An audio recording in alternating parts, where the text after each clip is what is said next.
Hay nako, what for? Boboto ka nga pero pare-pareho din lang naman ang nananalo. Same old, same old. May point siya, hindi ba? Yan ang pulso ng bayan. Kita.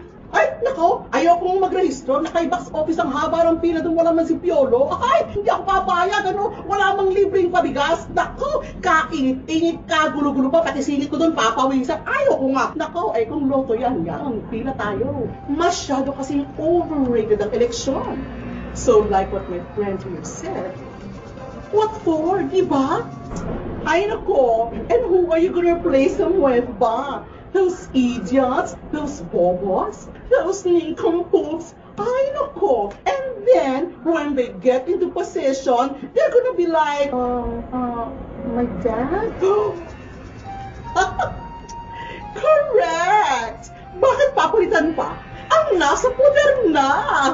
What we need is a different kind of shit. Stop right there! Aba, teka. Hindi naman po pwede ang takbo ng utak mo na yan, ano? May pinag-aralan ka pa naman. Kaya nga ayoko nang bumalik dyan sa same old na yan eh. Alam mo ako sisiguraduhin ko na kapag bumoto ako, hindi na katulad ng dati. Aba, gusto ko naman nung batino, hindi yung buhaya. Gusto ko naman nung tapat, hindi sinungaling. Ang iboboto ko, yung inuuna ang kapakanan ng bayan, hindi ang sarili. Hindi na ako papayag dun sa, pwede na yan, pareho na rin yun. O yung, sige na nga. At lalong hindi ko iboboto yung magkano. At pag nanalo yung binoto ko, lalo ko yung babantayan. At kapag niloko niya ako, sisiguraduhin kong babambuhin ko siya ng walis ko. Iha, sa oras na mawalan ka ng tiwala sa kapangyarihan ng tunay na eleksyon, wala nang ang pag-asa ang bayan. Yan ba ang gusto mo, ha? Madali eh. Walang pila, walang hirap, walang utak. Sisiguraduhin ko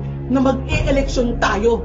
Kung ang bahay nga, winawalis palagi eh. Bayan pa kaya? At kung wala kang nakikitang tamang kandidato, may panahon pa, iha. Maniwala ka, maraming marangal sa hanay natin. Hinahamon mo ako?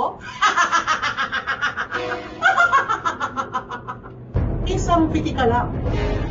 Sige nga, nang magkasubukan tayo.